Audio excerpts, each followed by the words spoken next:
Hi all, price God. ஆண்டவராகிய இயேசு கிறிஸ்துவின் நாமத்தில் என் அன்பின் வாழ்த்துக்கள். கர்த்தராகிய இயேசு கிறிஸ்து உங்களை அளவில்லாமல் ஆசீர்வதிப்பாராக. இந்த நேரத்தில் கூட இன்றைக்கு ஒரு புதிய வார்த்தை கர்த்தர் உங்கள் வாழ்க்கையில் கொடுக்கிறார். என் அன்பு பிள்ளைகளை கவனிக்கிறீங்களா? யோவேல் என்ற புஸ்தகத்தில் 2:27 ஆண்டவர் சொல்றார், என் ஜனங்கள் ஒரு பொழுதும் வெட்கப்பட்டு போவதே இல்லை. இன்னொரு வார்த்தை சொல்லட்டுங்களா உங்களுக்கு? என் ஜனங்கள் ஒருபோதும் வெட்கப்பட்டு போவதில்லை என்று இந்த வானத்தையும் பூமியையும் சர்வ சிருஷ்டிக்கும் எஜமானா இருக்கக்கூடிய என் ஆண்டவரும் இரட்சகரும் மீட்பருமாகிய இயேசு கிறிஸ்து இன்றைக்கு உங்களை பார்த்து சொல்றாரு, நீங்க வெட்கப்பட்டு போக மாட்டீங்க என்று சொல்லி. அநேக நேரத்துல நாம குறுகி போகிறோம். அநேக நேரத்துல அவங்க மரியாதை எடுத்துடுவாங்க, இவங்க எதனா பண்ணிடுவாங்க சொல்லி நம்ம ரொம்ப கலங்கி போய் நிற்கிறோம். அப்படிப்பட்ட நேரங்கள் இன்றைக்கு இன்றிலிருந்து கர்த்தர் உங்கள் வாழ்க்கையில் எடுத்து போடுவாராக. நண்பு பிள்ளைகளை கவலைப்படாதுங்க. ஆண்டவர் சொல்கிறார், என் ஜனங்கள் எப்பொழுதும் ஒரு பொழுதும் வெட்கப்பட்டு போவதில்லை என்று சொல்லி. என் அன்பு மகனே, மகளே, நீ வெட்கப்பட்டு போக மாட்ட.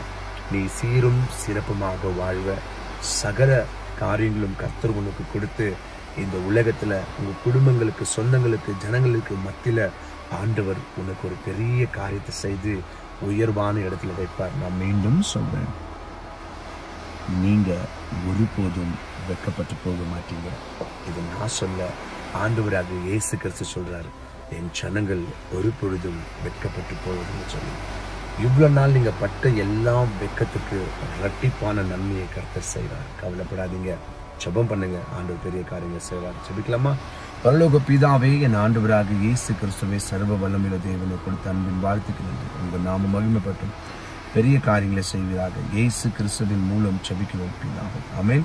என் ஆத்துமாவே கர்த்தரை ஸ்தோத்திரி, என் முழு உள்ளமே பரிசுத்த நாமத்தை ஸ்தோத்திரி. என் ஆத்துமாவே கர்த்தரை ஸ்தோத்திரி. கர்த்தர் செய்த சகல உபகாரங்கள் வாழ்நாள் முழுவதும் மறவாமல் இருப்பாயாக. என் அன்பு பிள்ளையே, கவலைப்படாதீங்க.